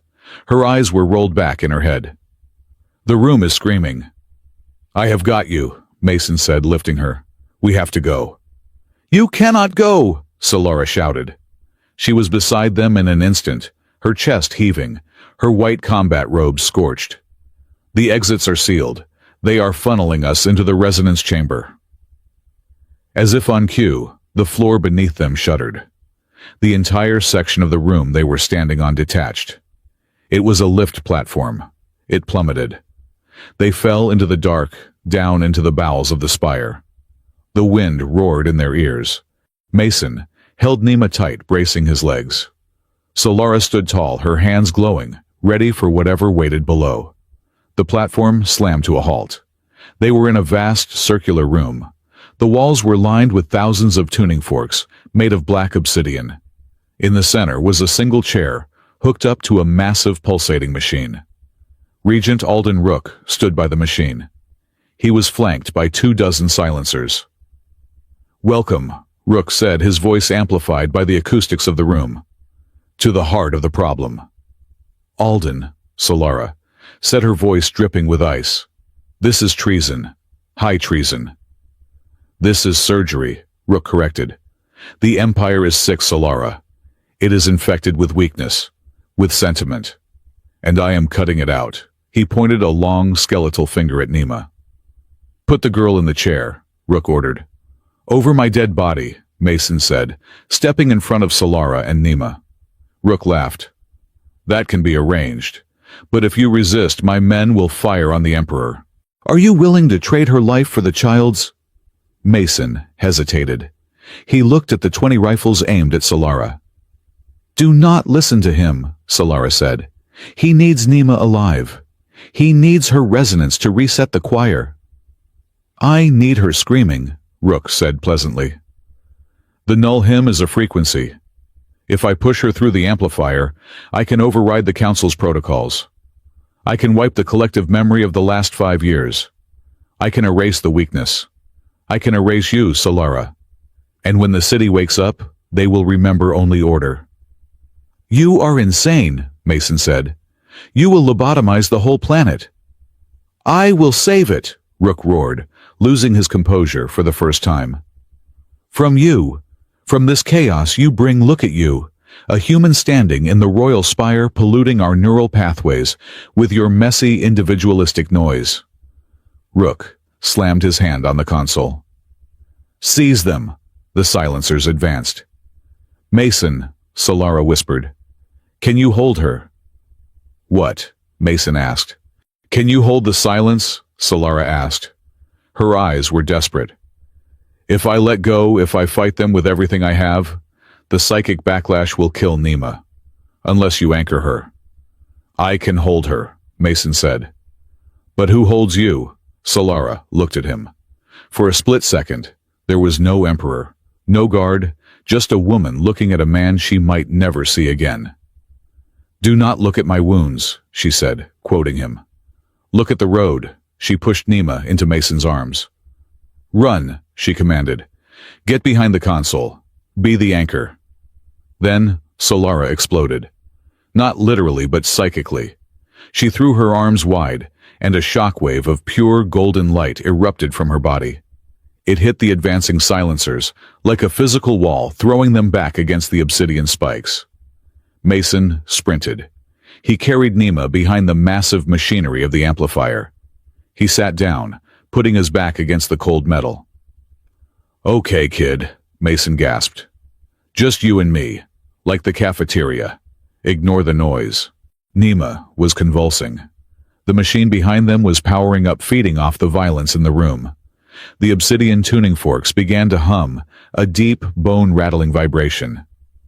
It hurts, Nima screamed silently into his mind. Focus on my heartbeat, Mason said. He pressed her ear against his chest. Listen. Thump, thump, thump, thump. He closed his eyes. He visualized a brick wall. A thick, boring, ugly brick wall. He built it around Nima. He poured all his stubbornness, all his refusal to be moved into that wall. Outside, the battle was raging. He heard the sizzle of energy bolts, the crunch of armor, and the grunts of effort. He heard Solara cry out. Mason's eyes snapped open. He shifted, peeking around the edge of the machine. Solara was on her knees. She was surrounded. The golden light around her was fading, flickering like a dying candle. She had taken down 10 men, but there were too many. Rook stood over her. He held a disruptor pistol, a weapon that scrambled the nervous system. It is over, Solara, Rook said. You fought well. For a sentimentalist. He raised the pistol, aimed at her head. Mason looked at Nima. She was stabilized. Her eyes were open, watching him. Stay here, Mason said.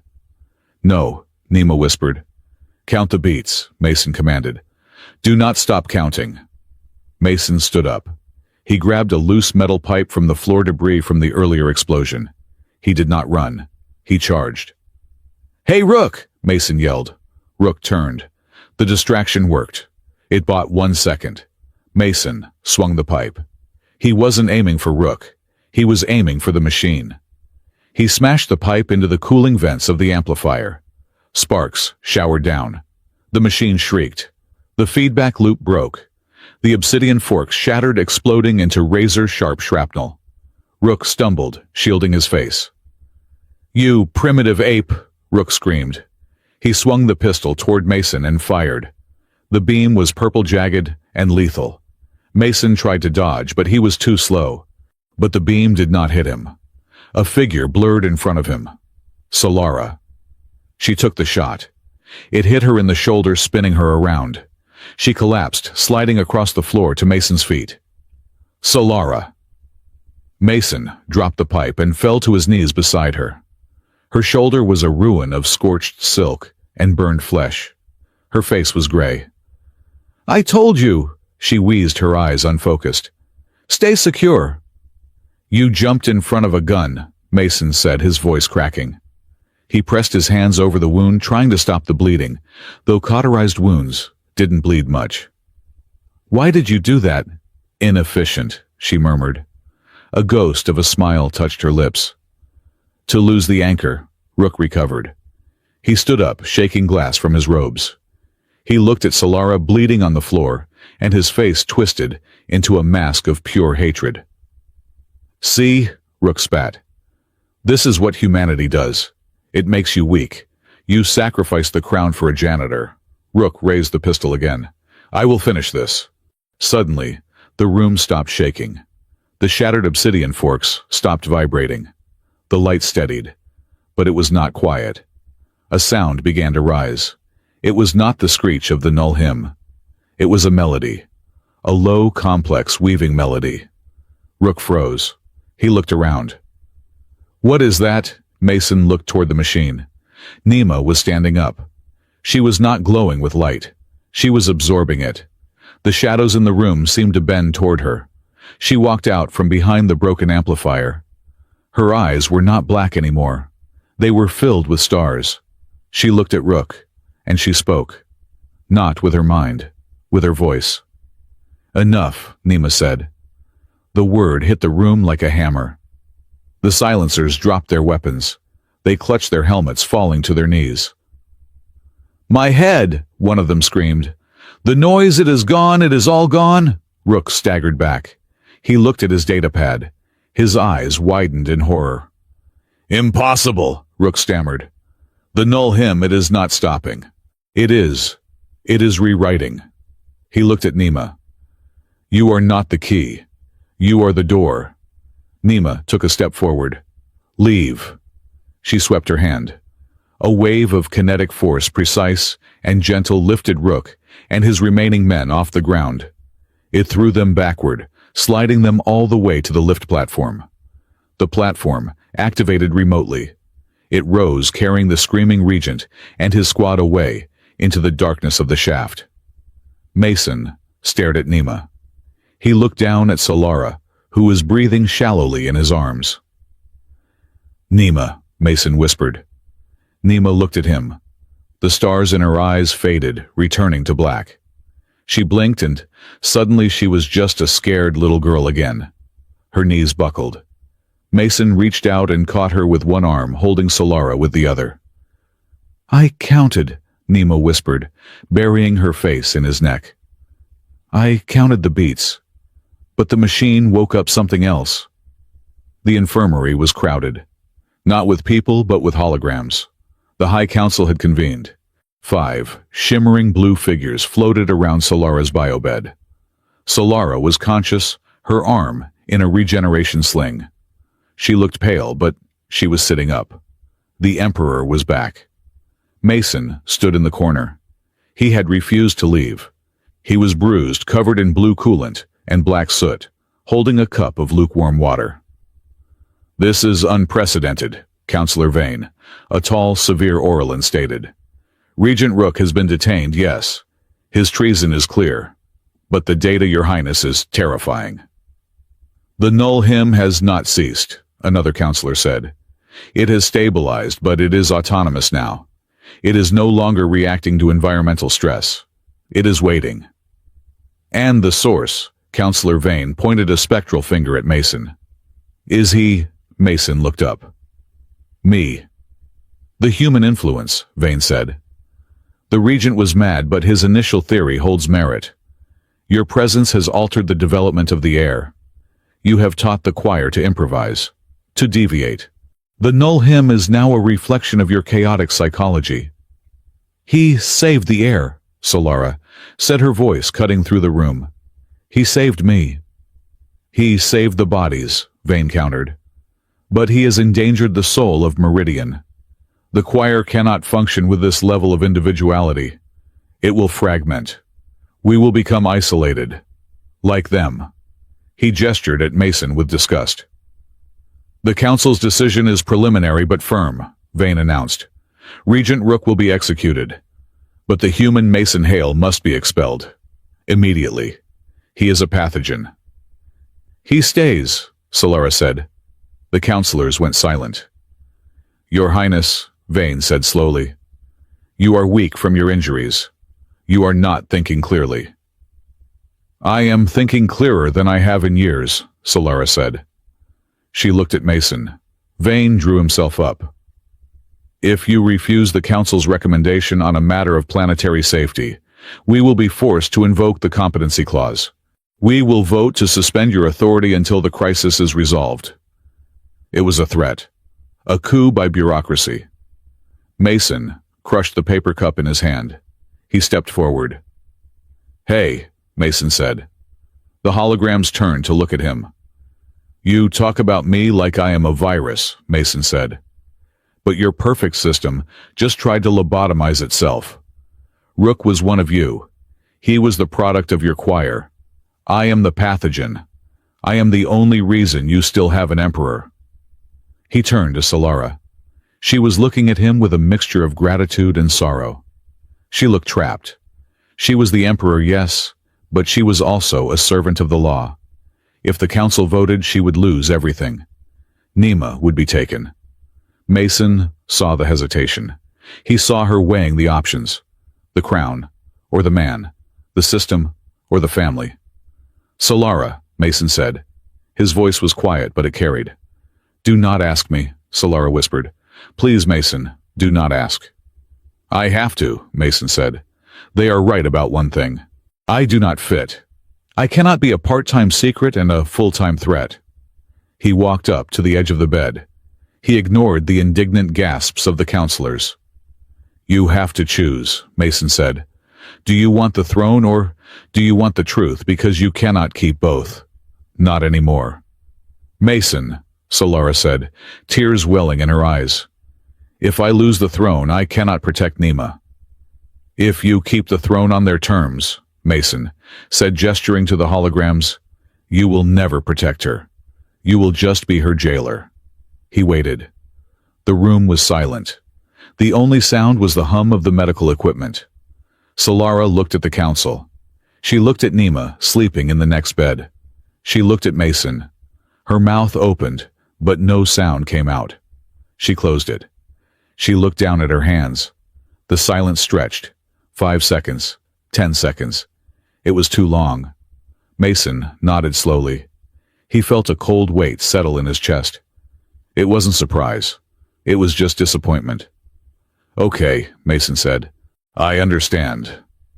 Mason, wait, Solara said, reaching out with her good hand. Mason stepped back out of her reach. I am not going to be expelled, Mason said to the counselors. I am resigning, but I am not leaving the planet. My father is here. My life is here. You will be restricted to the lower sectors, Vane decreed. You will have no contact with the spire, no contact with the air.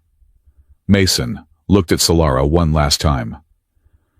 Good luck, Your Highness. Try not to let the sky fall. He turned and walked out of the infirmary. He expected Solara to call him back. He expected her to order the guards to stop him. He expected her to choose him. But the door hissed shut behind him, and the only sound that followed him down the long, empty corridor was the echo of his own boots. And somewhere deep in the subsonic range, the null hymn began to change its rhythm again. It wasn't screaming anymore. It was laughing. The hall of resonance did not smell like a courtroom. It smelled like a thunderstorm that had been holding its breath for 1,000 years. Mason Hale stood in the center of a circular platform made of suspended obsidian. Above him, the ceiling arched high into the darkness, lined with rows of silent, shimmering Aurelin spectators. Below him, a pit of pure white light hummed with a low, threatening frequency. He was tired. His gray utility uniform was stained with blue coolant fluid and soot from the battle in the spire. His shoulder throbbed where the silencer had hit him. But he stood straight, his hands loose at his sides, refusing to look like a prisoner. Mason Hale, a voice boomed from the high podiums. It was Counselor Vane. You stand before the High Council of Meridian. You are charged with contamination of the collective consciousness, unauthorized manipulation of the royal heir, and inciting dissonance within the choir. Mason looked up at the counselors. They were seated on floating thrones of glass, their faces impassive, their eyes glowing with the unified light of the choir. To his right, in a separate containment field, stood Regent Alden Rook. Rook looked battered, his crimson robes torn, one arm in a sling. He had survived the fall down the shaft. Orlan physiology was annoyingly resilient, and the council, in their infinite bureaucratic wisdom, had decided to hear his testimony before executing him. They feared a human infection more than they feared a traitorous Orlan. Rook smiled at Mason. It was a thin, bloodless smile. "The human is not merely a contaminant," Rook said, his voice smooth and amplified. "He is a weapon. Look at the data. Since his arrival at the Spire, the null hymn has increased in frequency by 40%. He disrupts the natural order. He introduces chaos." Mason sighed. He looked around at the theatrical setup. The beam of light hitting him was hot and blinded him slightly. "If you want me to disappear," Mason said, his voice echoing in the vast chamber, "you could just ask. You do not need to put me under a spotlight. I feel like I am expected to perform a tap dance." A ripple of unease went through the spectators. Humor was discordant. It did not fit the rhythm. "Silence," Counselor Vane commanded. "You do not speak until spoken to. The evidence is clear. When you are near the heir, her connection to the choir drops to 0. You are severing her from her people. You are making her alien." "I am making her happy," Mason shot back. "I know that is a difficult metric for you to track on your spreadsheets, but usually, when a kid stops screaming, that is considered a good thing." "Happiness is a subjective illusion," Rook interjected smoothly. "Stability is objective, and you, Mr. Hale, are the definition of instability. You have seduced the Emperor with your primitive biology. You have turned the throne against the Council." Rook turned to the Council, his eyes gleaming. "I propose a solution," Rook said. "We cannot merely expel him. The memory of him will linger in the heir's mind, continuing to cause infection. We must sever the bond. We must excise the memory of the human from both the heir and the Emperor. A surgical removal of the discord." Mason felt a chill run down his spine. "You want to wipe their minds." "We want to clean the choir," Rook corrected. "Solara," Mason yelled, ignoring the guards stepping forward. "Are you going to let them do this?" Solara sat on the highest throne, separated from the council. She wore the full ceremonial armor of the Emperor Gold, and white, heavy, and imposing. Her face was pale. She looked like a statue. She had been silent for the entire trial. The council had invoked the competency clause, freezing her authority until the verdict was rendered. "The Emperor cannot speak," Vane said dismissively. "She is compromised." "She is not compromised," Mason shouted. "She is the only one in this room who is actually awake." He pointed at Rook. "This man tried to kill her. He tried to turn your precious heir into a battery, and you are listening to him because he uses the right buzzwords, because he looks like you." "We listen to logic," Vane said, "and logic dictates that the anomaly must be removed." Vane raised his hand. The light in the pit below Mason began to brighten. It was a containment field. It was getting hotter. "Mason Hale," Vane intoned. "Prepare for extraction." "Stop." The word was not shouted. It was spoken with a quiet, terrifying weight. Solara stood up. She did not look at the council. She reached up and unclasped the heavy golden cape from her shoulders. It fell to the floor with a heavy metallic clang. She took off the ceremonial helmet. She let it drop. It rolled across the glass platform, spinning noisily. "Your Highness," Vane warned, "this is a breach of protocol." "I am done with protocol," Solara said. She walked down the steps of the podium. Every step she took echoed in the silence. She walked until she reached the edge of the pit where Mason stood. She signaled the guards to lower the field. They hesitated, looking at Vane. "Lower it," Solara commanded. Her voice was not the voice of the choir. It was the voice of a mother who had run out of patience. The field dropped. Solara stepped onto the obsidian platform. She stood next to Mason. She looked at him, and her eyes were filled with a profound, aching regret. "I lied to you," Solara said, her voice amplified, so the whole hall could hear. "I told you I brought you to the palace because you were a dampener. Because you were useful." "I know," Mason said softly. "But that is not why I kept you," Solara continued, turning to face the council. "I used him. Yes. I treated him like a tool because I was terrified. I thought that if I admitted I needed help, the sky would fall. I thought that if I showed weakness, Meridian would crumble." She looked at Rook. "But you were right, Alden," she said. "He is an infection. He infected me. He taught me that a ruler who cannot feel pain cannot understand her people. He taught me that a mother who sacrifices her child for the state deserves neither." Solara took Mason's hand. The gasp from the audience was audible. Physical touch in a public court was scandalous. "I am not compromised," Solara declared. "I am finally whole, and I will not let you touch him." "Then you will fall with him," Rook sneered. "Counselors, the Emperor has abandoned the choir. She chooses the discord, invoke the nullification." Vayne looked torn, but the fear in the room was palpable. The choir was agitated. The mental pressure was rising. "Solara," Vayne said, "step away from the human. This is your last warning." "No," Solara said. "Then we have no choice," Vayne said. He raised his hand to signal the guards. "Wait." The new voice was small, but it cut through the tension like a bell. The doors at the far end of the hall opened. Nima walked in. She was not wearing the heavy robes of state. She wore a simple tunic. She walked with a slight limp, but her head was held high. She was alone. No guards, no attendants. "Nima," Solara gasped, taking a step forward. "Go back." Nima ignored her mother. She walked straight down the center aisle. The crowd parted for her, terrified of the glitch girl. She walked onto the platform. She stood between Solara and Mason. She looked at the council. Her big black eyes were wide, but she wasn't shaking. "I want to speak," Nima said. "The heir is not permitted to address the council until the Age of Ascension," Rook snapped. "Take her away." "I said I want to speak," Nima shouted. And then she did something impossible. She opened her mind. Usually, when Nima connected to the choir, it was a disaster. It was a scream of static and pain that knocked people unconscious. But this time, there was no scream. Mason felt it first.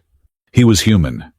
He couldn't hear the choir, but he could feel the pressure change. The air in the room suddenly felt like rain. It felt like the smell of ozone right before a storm breaks. It was fresh. It was clean. The counselors grabbed their heads, not in pain, but in shock. "What is she doing?" Vayne stammered. "She is not projecting noise," Solara whispered, staring at her daughter. "She is projecting a beat." Nima closed her eyes. She began to tap her hand against her thigh. Thump, thump, thump. It was the rhythm Mason had taught her, the rhythm of a human heart. She broadcasted that rhythm into the neural network of every Aurelin in the room. Thump, thump, thump. It was slow. It was steady. It was imperfect. And it was beautiful. The chaotic noise of the thousands of minds in the hall began to synchronize. They latched onto the beat. The frantic buzzing of the choir slowed down. The fear evaporated. "It is quiet," a spectator whispered, "but we are still connected." Nima opened her eyes. She looked at Mason. She smiled. "I am not broken," she said. Rook stared at her. His face twisted in horror. He saw his power slipping away. He saw the tool of control, the fear of the null hymn, dissolving into a melody he couldn't conduct. "No," Rook hissed. "This is a trick. It is a pollution. She is infecting the entire council." He reached into his sling. He pulled out a device. It was a jagged shard of black crystal, a piece of the amplifier he had salvaged. "If the system will not purge the infection," Rook screamed, "then I will crash the system." He crushed the crystal in his hand. It wasn't a bomb. It was a trigger. The Hall of Resonance was built on top of the planet's primary choir node. Rook had just short-circuited it. The lights exploded. The null hymn hit. But it didn't hit from the outside. It erupted from the floor. A pillar of black psychic fire blasted upward from the pit. It engulfed the platform. "Mason!" Solara screamed. The pain was instant. It felt like being boiled alive. Mason fell to his knees. The sound was deafening, a screeching, tearing noise that felt like the universe ripping in half. "It is destroying us!" Vane shrieked. The counselors were writhing on their thrones. In the center of the fire, Mason found himself blind and deaf. He reached out. He felt a small hand. Nema. He felt a slender, strong hand. Solara. "Hold on!" Mason yelled, though he couldn't hear his own voice. "Hold on to me!" He pulled them together. The three of them huddled in the center of the psychic inferno. And then the plot twist happened. As Mason's human heartbeat hammered against Nema's chest, and as Solara's royal blood resonated with them both, the null hymn changed. It didn't stop. It opened. Mason suddenly wasn't in the courtroom anymore. He was everywhere. He was inside a vast, infinite library of light. He saw history. He saw the history of the Aurelin people. He saw that millions of years ago, the Aurelin were not a hive mind. They were individuals. They fought. They loved. They killed. They created art. Then they built the choir to stop the wars. They engineered a peace so perfect it became a prison. They merged their minds to ensure empathy, but in doing so they lost the ability to choose kindness. Kindness became automatic. Love became a calculation. And the royal signet, the crown, was not a ruler's tool. It was a failsafe. It was an ancient, biological computer program designed to wake up if the species became too stagnant. If the choir became a flat line of perfect order, the signet would trigger the null hymn. It wasn't a sickness. It was a reboot sequence. It was trying to reintroduce individuality. But the program was missing a key. It needed a template. It needed a mind that knew how to be individual, how to be lonely, how to choose love despite fear. It needed a mind that wasn't part of the choir. It needed a human. Nema wasn't sick. She was the hardware. She was built to run the update. Mason wasn't the dampener. He was the software. He was the data source. "I see it," Solara gasped. Her voice was in his head, clear and terrified. "The null hymn is not attacking us. It is asking a question." "What question?" Mason thought back. "It is asking," Nema's voice chimed in, sounding old and ancient and powerful, "if we still want to be free." Rook was screaming in the distance. He was part of the old system. The reboot was deleting his authority. He was being overwritten. "Mason," Solara said, "we have to answer, together." "How?" Mason asked. "By choosing," Solara said. "By choosing each other. Not because of duty, not because of the choir, but because we want to." Mason thought of his father waiting in the cafeteria. He thought of the lunch tray. He thought of Solara's tired eyes in the garden. He thought of Nema tapping her foot. He didn't think about saving the world. He thought about saving them. "I choose you," Mason thought. "I choose this family." "I choose you," Solara echoed. "I choose us," Nema finished. The three of them squeezed their hands together. The black fire turned white, then gold, then a color that didn't have a name. The blast wave swept through the hall. It swept through the spire. It swept through Meridian. It didn't knock people down. It woke them up.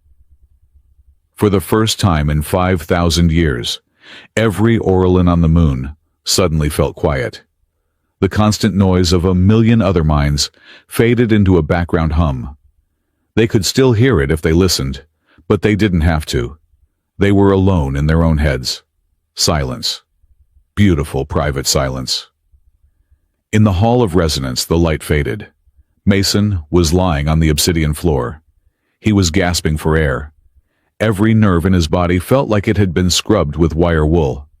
He opened his eyes. Solara was lying next to him. She was staring at the ceiling. She was crying. "I cannot hear them," she whispered. "I cannot hear what they are thinking about my hair. I cannot hear their fear. I am just me." Nima sat up. She looked radiant. Her skin wasn't flashing anymore. It was a steady, warm, human-like pinkish gold. She looked at Rook. Rook was sitting on the floor of his containment cell. He looked small. He looked confused. He looked at his hands. "I am alone," Rook whispered. The terror in his voice was absolute. "There is no one here but me." For a man who wanted total control, absolute solitude was the ultimate punishment. Mason sat up. He groaned. His joints popped. "Did we win?" Mason asked. Solara sat up. She looked at the counselors.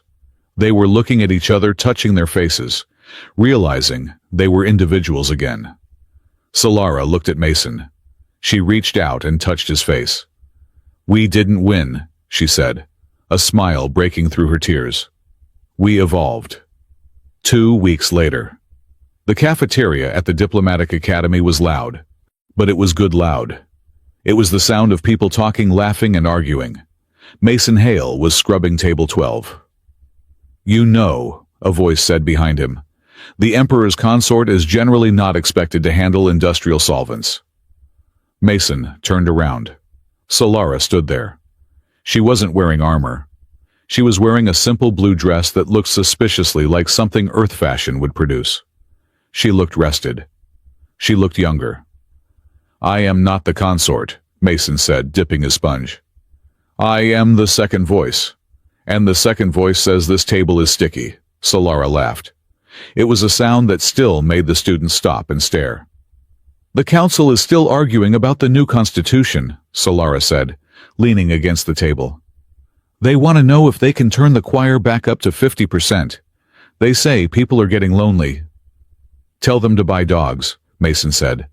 "Loneliness builds character." "Nima misses you," Solara said softly. "She is doing well with the training. She can conduct the choir now.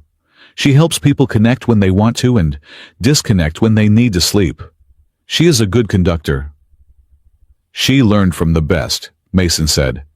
"Me and my lunch tray." Solara stepped closer. She put her hand over his hand, stopping him from scrubbing. "Grant is asking when you are coming home for dinner," she said. "He said he made the red stuff." "Is he still threatening to sue the Empire for emotional distress?" "He settled for a lifetime supply of vintage Earth coffee," Solara smiled. She looked at him. The connection between them was still there. It wasn't the overwhelming telepathy of the old choir. It was something subtler. It was the warm, steady hum of two people who knew each other's darkest secrets and stayed anyway. "Are you done scrubbing?" Solara asked. "For today," Mason said. "Why?" "Because," Solara said, taking the sponge from his hand and dropping it into the bucket with a splash. "I have a meeting with the trade delegation from the Earth Coalition, and I need my specialist in human stubbornness to advise me." "Is that my official title?" "No," Solara said. She reached up and fixed his collar. "Your official title is Mason. Just Mason." "I like that," Mason said.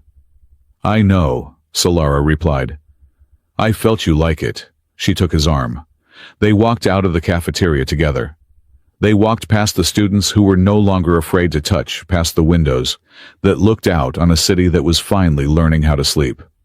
Above them, the sky of Meridian was still purple, and the moons still glowed. But the air didn't smell like fear anymore. It smelled like rain. Real rain. "By the way," Mason said as they reached the door, You still owe me 5,000 credits for overtime. Solara rolled her eyes. I will dock it from your royal allowance. I have a royal allowance. We are negotiating it, she said. Mason smiled. He pushed the door open for her. After you, Your Highness. After you, Mason. They walked out into the light side by side, two separate people walking in the same direction.